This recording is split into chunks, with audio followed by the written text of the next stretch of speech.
sosial terhadap kehidupan sosial dan kebangsaan.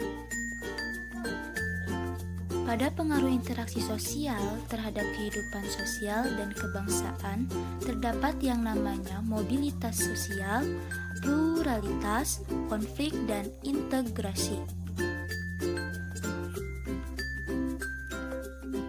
Namun, pada video kali ini akan fokus membahas mobilitas sosial.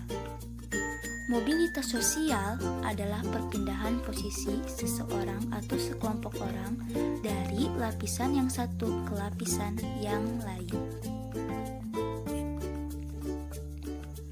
Jadi, seseorang yang mengalami perubahan kedudukan status sosial dari suatu lapisan ke lapisan lain, baik menjadi lebih tinggi maupun menjadi rendah dari sebelumnya atau hanya berpindah peran tanpa mengalami perubahan kedudukan. Hal ini disebut juga mobilitas sosial. Bentuk-bentuk mobilitas sosial. 1. Mobilitas vertikal. Mobilitas vertikal adalah perpindahan seseorang atau kelompok dari suatu kedudukan sosial ke kedudukan lain yang tidak sederajat, baik pindah ke tingkat yang lebih tinggi maupun turun ke tingkat lebih rendah.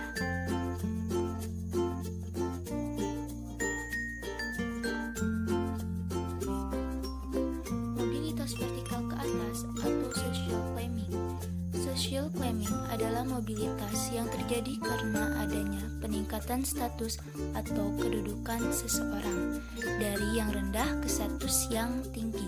Contohnya, seorang karyawan yang karena prestasinya dinilai baik, kemudian berhasil menduduki sebagai kepala bagian, manajer, bahkan direktur suatu perusahaan.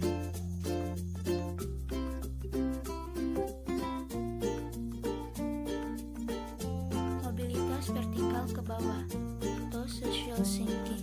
Social sinking adalah proses penurunan status atau kedudukan seseorang. Contohnya, seorang pegawai diturunkan pangkatnya karena melanggar aturan sehingga ia menjadi pegawai biasa.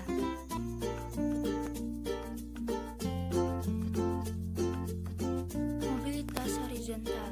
Mobilitas horizontal adalah perpindahan status atau sekelompok orang dalam lapisan sosial yang sama kedudukannya.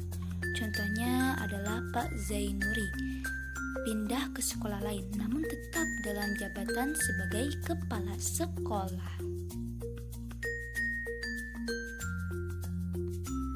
Faktor-faktor yang mendorong dan terjadinya mobilitas sosial yaitu faktor struktural, faktor individu, faktor sosial, faktor ekonomi, faktor politik, dan kemudahan dalam akses pendidikan. Faktor-faktor penghambat mobilitas sosial yaitu kemiskinan dan diskriminasi. Saluran-saluran mobilitas sosial. 1. Pendidikan. 2. Organisasi politik. 3. Organisasi ekonomi. 4. Organisasi profesi. Dampak mobilitas sosial. 1. Mendorong seseorang untuk lebih maju. 2. Mempercepat tingkat perubahan sosial. 3. Meningkatkan integrasi sosial.